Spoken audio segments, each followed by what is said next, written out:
Welcome back. It is 1550. We are halfway through this century. Super exciting. I am really looking forward to it. I'm a little nervous too, but we can get into that next year. So last year we had, what did we have? We had the kids making friends. Florence became a child. We also got pregnant again, even though, the doctors advised against it, but both Genevieve and Gabriel decided to do it. So we'll see where we go with that. And then, let me look. Well, okay, hold on. Let's do this first, and then I'll tell you something else. Okay, so for the birthdays, we have George Stroud. Can't get a 2, 4, or a 6. He did not. Ann Light and Jeremy Crookshank. Can't get a 7 or a 13. And then, they have Marriage and Children. Oh my gosh. Ann Light is going to have 9 kids. And Light, everyone's rolling a 9 right now. Actually, let me just move this whole chunk up 1. Let's kind of keep it in age order. And then Jeremy. No, Jeremy's not getting married. Okay. So then we have a Rosamund, who needs to get at least a 7. She did, which is good because I don't think any of her children are a teenager or above. Susanna Light needs to get at least an 8, which she did. And then Violet Larkin is finally passing away this year. This girl has lived forever. Okay, so it's 1550. Oh, we have Warner becoming an elder, although I think he's already an elder in the game, but we definitely have room to add more Sims. But I'm not going to do it until after the sweating sickness because I don't want to have to kill them next year. So we'll do that then. And then the last thing I wanted to do, let me just come over to the game here, is, okay, so I don't know if I'm going to pronounce this correctly. Oh, shoot, is that even a G or a Y? My handwriting is terrible, you guys. Let me actually double check. So someone in the comments made a recommendation that I think we're going to follow. If I could just find their name really quickly. Shoot, I don't see it. Am I going to trust my handwriting or am I going to look it up? It should be, oh, I found it. Gaetan Ginlada. I'm so sorry I butchered that. I know I did. Said, why don't you roll for the vampire kids to see if when they become older they want the cure? So I think that that's a really good idea. And we're going to do that right now. So Elle Crookshank is the one who, she's technically already rolled to see if she wanted the cure, but she was a baby. So we'll just do half. So 1 through 10 will be she takes the cure. Higher than that will be she doesn't. She will not. This girl really wants to be a vampire. Then for Rosamund's children, I believe only these 2 are vampires. Yeah, the 2 older ones. So Alma and Seer are we're going to check for them. Alma wants to take it. Seer does not. Okay, I'm fine with that. We can make it so that Alma is no longer a vampire. I think that would be interesting because she's become friends with Katarina, and I just think that, like, maybe she's seeing all of her friends and stuff. I mean, she's only still a child, so would she really be able to make that choice? Should I wait until she's older? No, I think we can do it right now. I'm fine with doing it right now. But I just think that she, she's got all these friends. She is seeing, like, what her future could look like, and I don't think she wants to be a vampire anymore. So I'm going to go change her from a vampire. You can see what I was doing. But yeah, so I think that that's it for this intro, and let's hop into the game. Alrighty, let's do this. We are back in our house. We are going to, it's New Year, so we're going to do resolutions for everyone. I usually just choose raise up a skill because I feel like it's like the easiest one to do. No one needs to get in a relationship right now. I don't really feel like Gabriel's already at the top of his career. He doesn't need a promotion. And I understand why Get Fit is one of them, but I don't feel like my Sims need to lose weight. So, yeah. Plus, Genevieve is pregnant. So, yes, she is pregnant. We got pregnant last time, if you remember. So, she's finally starting to show. So, I'm excited about that. I'm also very nervous. So, what I decided to do for her pregnancy was we're going to do a baby roll for her. So, if she gets the 5, 10, 15, or 20, then she's going to die in childbirth, which is really scary. But that's what we decided. So, that's what we're going with. And then I'm just going to have all the kids come over and go to school, or not go to school, do their homework. And then we are going to have the baby. So this is Blanche Dubois being born. And I actually think it's really fitting because her mom has that really, really white, like, spellcaster type skin. And the baby did inherit it. So it was perfect. And then we're going to get her pregnant again. I forgot to add them in here. So here they are. One day these dogs will stop wrestling around my feet. One day. Anyway, so all the kids are doing their homework, and we are going to also have Florence working on her aspiration. She's doing the creative aspiration, and then we also have Nicholas just trying to make friends with all the boys. And he's outgoing, so he makes friends very quickly. But as you remember, Joyce Dubois has been kind of bullying Alma because she is, was a vampire. And so she's actually not a vampire anymore because she decided to take the cure, but she's kind of still getting flack for her appearance, and then also like for her family and everything. It's like, oh yeah, like you decided not to be a vampire. And I wonder if like Joyce's bullying was part of the choice, but Katarina has had enough. They get into a fight. I don't know why Joyce turned into a bear. But Katarina is not happy, and she and Joyce become enemies, actually, because she doesn't like that her friend is being bullied. Even though technically from a Sims standpoint, Katarina caused all the problems. But that's okay. So now, let's see. What do I have here? Yeah, I just have the kids doing their thing.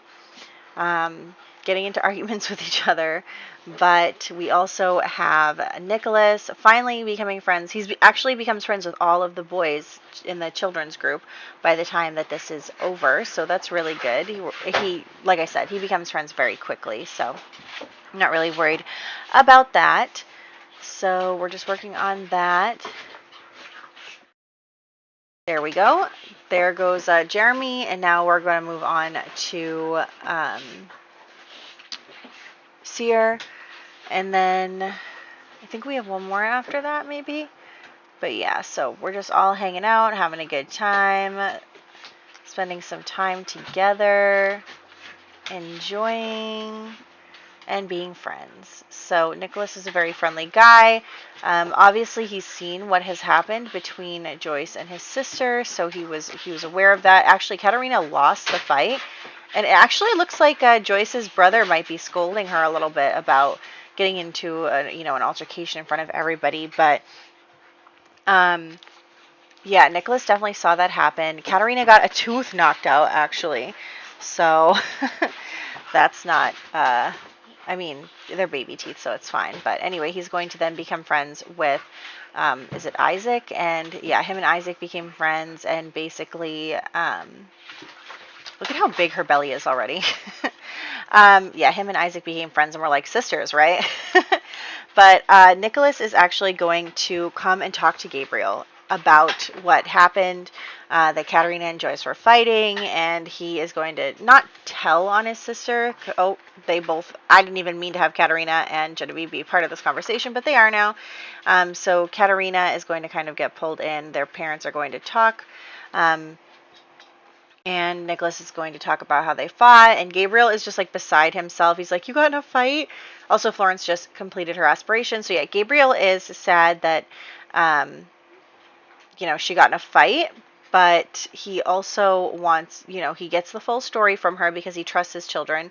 And of course, he walked away immediately, but he trusts his children and he trusts their judgment. So he talks to her and she tells him about the bullying and everything. And he's like, okay, well, don't get in fist fights. But, we can, I'll talk to her brother. I think her brother is the current head of the household. So Gabriel's like, don't fight physically with people, but I'm glad that you stood up for your friend. And Katarina is just talking to Nicholas because she's like, hey, you told mom and dad about what happened. And he's like, yeah, because I didn't know what to do. Nicholas is definitely a goody two shoes in that way, but Katarina is actually not feeling bad about it because she feels like Gabriel has her back, and there's no kind of like negativity around what happened. Like, yeah, she's like, oh, we fought and I shouldn't have fought with someone, but she also feels good that her family kind of has her back in this. So there is that. Florence is making messes all around the house, of course. And I just kind of wanted to bring Gabriel and Genevieve out on a date. I don't have the new pack yet. I was kind of waiting a little bit for any bugs and or mod problems to get ironed out before I did that. I think it's been a week for me since the mod came out. I mean, not the mod, the pack. Oh my gosh, my brain is not working. Anyway, so we're having them go on just a regular date. They are going to spend some time together before the baby comes. I think Gabriel is actually pretty worried. He is definitely putting on a strong front. He's excited about having a child. He wants to, and Genevieve wants a child too. Like, they both want another child and they're excited about that. But there's also like this part of Gabriel that's very nervous because Genevieve is higher risk, and he like would have been happy with just their 3 kids. He was like trying really hard not to show Genevieve how nervous he is, but he is. He's very nervous because, he thinks that she, hung the moon. So, he's definitely scared, but they are so in love. I can't even stand them. These two are so cute. They are so, so cute. I love them, and I love them as a couple, and I really hope she doesn't die. I really hope she doesn't. I'm so nervous, but it's okay. So let's see. Let me just double check all my notes because I didn't film this. I usually try to do the voiceover right after I film it, but I did not do that this time. So, okay, Gabriel is nervous. Gabriel is glad that Katarina stood up for her friend. He thinks that you should stand up to bullies. He has tried himself to stand up to bullies in his own way. Nicholas made friends. They're enemies. Katarina and Joyce are enemies. Yeah. Okay. So we're good. We're good. Aw, look at them. They're so cute. So Gabriel is actually now going to go over to talk with Heath, who is the current head of household, but he is actually Joyce's brother. He just got married, and that was his baby that was born just now. So, yep, Joyce, he's like, Joyce, leave the room. We have to have a conversation. So Gabriel's just kind of having this talk with Heath, and he's like, look, your sister and my daughter have kind of gotten into it, and, I just wanted to make you aware that, Joyce is bullying some of the other children based on their status, their occult status. And of course, Heath is now married to a spellcaster, so he does not appreciate that because he's married to Valentina here, and, he doesn't want any prejudice in his household or anything. But, the kids, learn that from different places. It's not like, it's not like I said before, the war is over. That doesn't mean that everything is hunky-dory, right? I can't believe I just said that. What an old person phrase.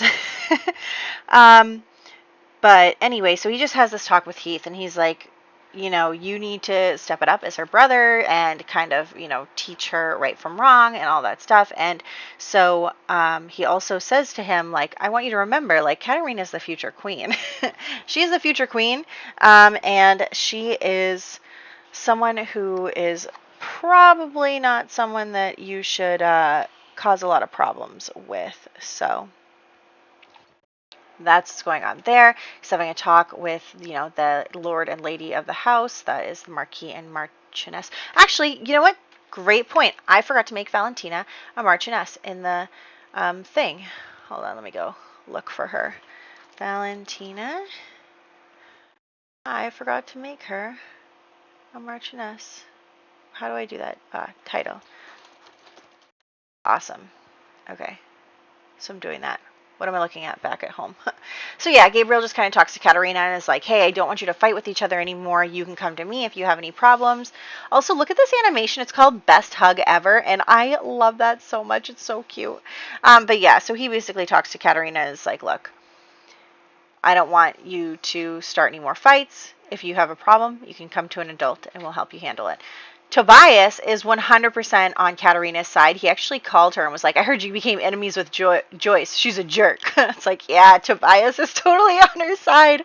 I love that for them. So, yeah, Tobias is definitely, really close to the kids, which actually makes me kind of sad because he is dying very soon, I think, like within the next couple of years. And so it kind of makes me sad, but the kids just like adore him for some reason. Well, not for some reason. He's a great guy.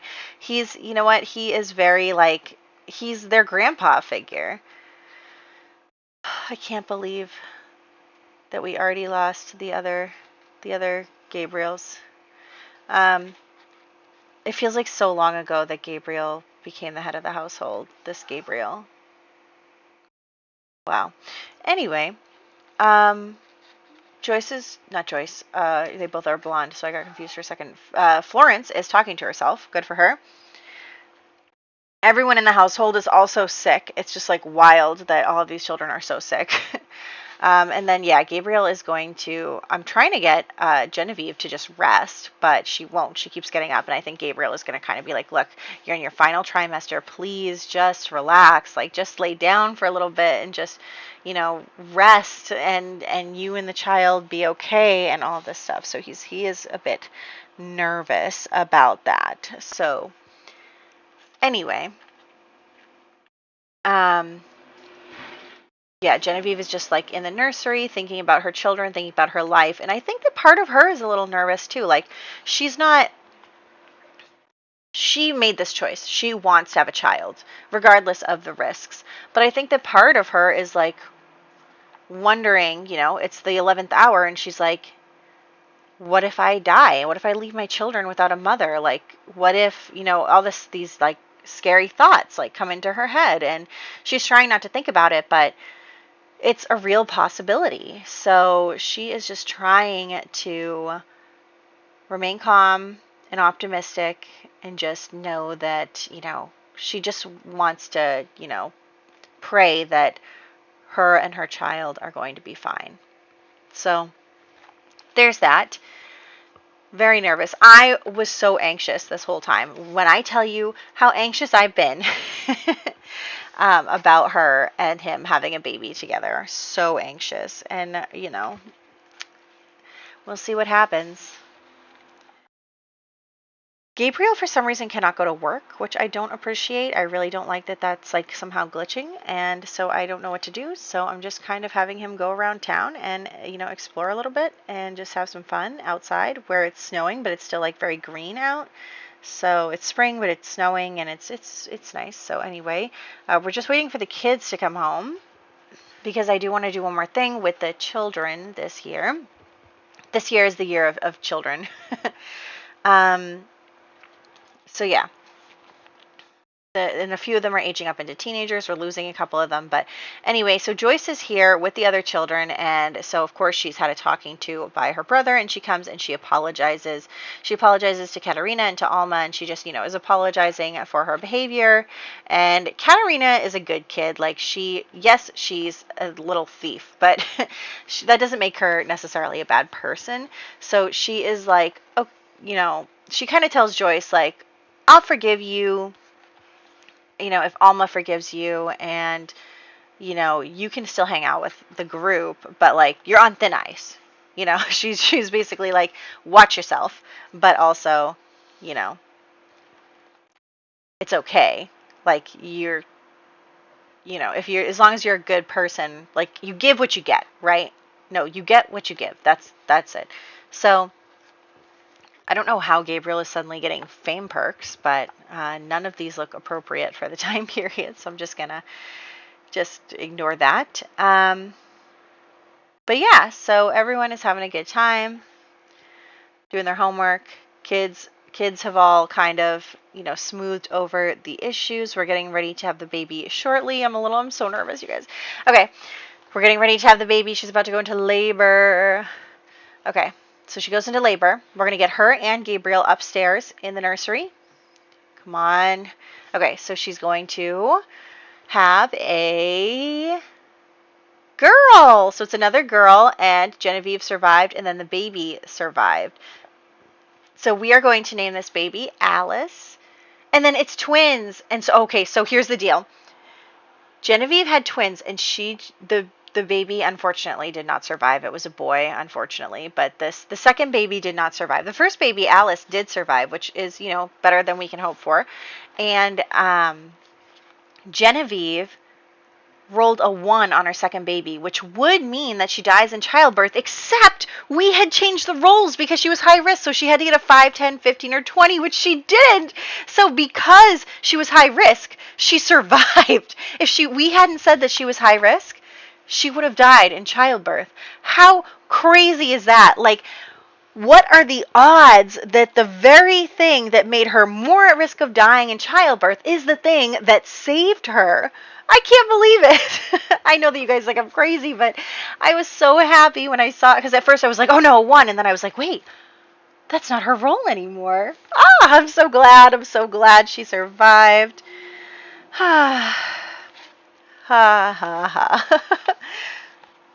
Okay, so birthdays. For birthdays, we have George Stroud becoming a child right here. Anne Light becoming a teenager. Jeremy Crookshank becoming a teenager. Violet Larkin passing away. And then Blanche Dubois being born. Here she is. Of course, also she's blonde. Maybe, well, I mean, not blonde. She's a redhead. When she has a mutation of blonde, it's probably because her mom has gray hair. And a baby probably can't have gray hair. But anyway, oh, what a relief. I say as if we're not doing the sweating sickness next year. So I'm trying not to freak out about that, but it's a real possibility that we're going to lose quite a few Sims. But look at how pretty the Light children are. And their grandfather's genes are so strong. Like, so strong. They keep having these, like, blonde hair, blue-eye moms, and all of them still are looking like their grandfather, which I love. But yeah, so anyway, I am full of relief and also full of anxiety for what is upcoming with the sweating sickness. But you know what? We're just going to have to hope for the best. We now have 4 children, 3 of whom are daughters, but I'm okay with that. I think Gabriel loves all of his children. We're going to have to reevaluate. Again, I'm going to do the same thing with the Wims. If they both want to have a child, they can have a child. But I mean, it's obviously like they just lost a 3rd child, and it was scary for Genevieve to have the baby, so I'm not sure if she's going to try again or not. We'll have to see, or if she even lives through the sweating sickness. So we'll just have to kind of see what goes on. So I hope you guys enjoyed. Pray for me for the next one, and I'll catch you then.